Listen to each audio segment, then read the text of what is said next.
Hi friends, welcome back to 5 star rating kitchen. ఇవాటి వీడియోలో పిల్లల ఆకలి అన్నప్పుడు అప్పటికప్పుడు ఏదైనా తినాలనిపించినప్పుడు ఇంట్లో ఉండే ఇడ్లీ పిండితోనే చాలా సింపుల్గా స్నాక్స్ తయారు చేసుకోవచ్చు. అస్సలు నూనెతో పని లేకుండా ఇలాగా హెల్తీగా చేసి పెట్టండి. దీనికోసం ముందుగా ఒక బౌల్ తీసుకోండి. దీనిలో మనం 1 కప్పు వరకు ఇడ్లీ పిండి తీసుకుంటున్నాము.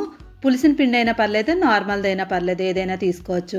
చాలాసార్లు మనకి ఇడ్లీ పిండి మిగిలిపోతూ ఉంటుంది కదా, అలాంటప్పుడు ఇలా చేసుకోండి. ఇడ్లీ పిండి చేసినప్పుడు చూడండి, ఇలాగా కొంచెం గట్టిగా ఉండాలి. పలచగా ఉన్నట్లయితే కొంచెం రవ్వ యాడ్ చేసుకోండి. దీనిలో 1/2 కప్పు వరకు బెల్లం తీసుకోండి.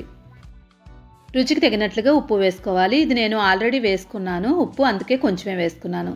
మీరు చూసి వేసుకోండి. కలిపిన తర్వాత పిండి మనకి బెల్లం వేసిన తర్వాత ముందు గట్టిగా ఉంది కదా, కొంచెం పలచగా అవుతుంది. ఇప్పుడు పొయ్యి మీద ఒక కడాయి పెట్టుకొని దానిలో 1 స్పూన్ వరకు నెయ్యి వేసుకోవాలి. నెయ్యి బాగా వేడైన తర్వాత దీనిలో జీడిపప్పు, బాదం, పిస్తా మీ దగ్గర ఏది అవైలబుల్గా ఉంటే అవి వేసుకొని దోరగా వేయించేసుకోండి. ఇక్కడ నేను జీడిపప్పు మాత్రమే తీసుకుంటున్నాను. వీటినన్నింటినీ కూడా ఎర్రగయ్యే వరకు వేయించేసుకొని స్టవ్ ఆఫ్ చేసుకొని ఇడ్లీ పిండిలో వేసేసుకోండి. 1 కప్పు వరకు కొబ్బరి తురుము వేసుకోవాలి. ఒక కొబ్బరి చెక్కని తురుములా చేసుకొని వేసేసుకోండి. తర్వాత దీనిలో 2 యాలక్కాయలని పౌడర్లా చేసుకొని వేసుకోండి. ఇప్పుడు ఈ మొత్తాన్ని కూడా బాగా కలిపేసుకోండి. కలుపుకున్న తర్వాత బ్యాటర్ చూడండి, మనకి గట్టిగా ఉంది.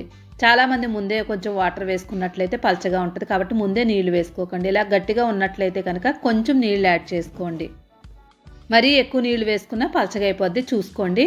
మొత్తం అంతా బాగా కలిపేసుకోండి. కలుపుకున్న తర్వాత పిండి చూడండి ఇలాగా ఉండాలి. ఇప్పుడు ఆకులు తీసుకోండి. అరిటాకులు తీసుకుంటున్నాను. గ్లాసులు మన దగ్గర ఏ సైజులో ఉన్నా పర్లేదు, అవైలబుల్గా ఉన్నవి 4 గ్లాసుల వరకు తీసుకొని ఈ ఆకులో మనం నెయ్యి వేసుకోవాలి. నెయ్యి ఈ ఆకు అంతా కూడా స్ప్రెడ్ చేసుకోండి. ఒకవేళ అరిటాకు లేదనుకోండి, గ్లాస్కే మనం నెయ్యి అప్లై చేసుకోవాలి. ఇప్పుడు ఈ అరిటాకుని ఈ గ్లాసులో పెట్టేసుకొని మిగిలిన అన్ని గ్లాసుల్లో కూడా ఈ అరిటాకు పెట్టేసుకొని ఇప్పుడు మనం తయారు చేసుకున్న ఇడ్లీ బ్యాటర్ని దీనిలో వేసేసుకోండి. నెయ్యి కానీ నూనె కానీ వాడమనుకునే వాళ్ళు ఉంటే కనుక డైరెక్ట్గా అలానే కూడా వేసేసుకోవచ్చు. ఇలా మొత్తం అంతా వేసుకొని ట్యాప్ చేసుకొని పైన ఒక 2-3 జీడిపప్పులు పెట్టేసుకోండి.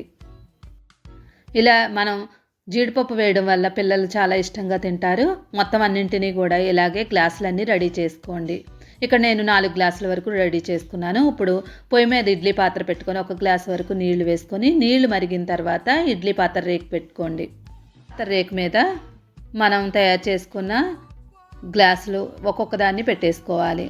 ఇలా పెట్టుకొని మూత పెట్టేసి కనీసం ఒక 10 నిమిషాల పాటు మీడియం ఫ్లేమ్ మీద ఉడికించండి. ఇది ఉడకడానికి మనకి ఎక్కువ టైమే పడుతుంది. 10 నిమిషాలైనా మినిమం పెట్టండి. 10 నిమిషాల తర్వాత మూత తీసి ఉడికే లేదో చెక్ చేసుకోండి. చేత్తో పట్టుకున్నట్లయితే చూడండి ఇలాగా అంటుకోకూడదు, అంటే మనకి రెడీ అయిపోయినట్లే. ఇప్పుడు స్టవ్ ఆఫ్ చేసుకొని మూత పెట్టేసి ఒక 2 నిమిషాలు అలానే వదిలేయండి. 2 నిమిషాలు అలానే ఉంచేసిన తర్వాత మూత తీసి ఒక్కొక్క గ్లాస్ని బయటికి తీసేసుకోండి. చూడండి, మనకి బ్యాటర్ అంతా కూడా కొంచెం పొంగుతుంది. ఇడ్లీకి ఎలా పొంగుతుందో అలా పొంగాలి. ఇప్పుడు వీటిని అన్నింటినీ తీసుకున్న తర్వాత ఇప్పుడు గ్లాసులో నుంచి సపరేట్ చేసుకోవాలి.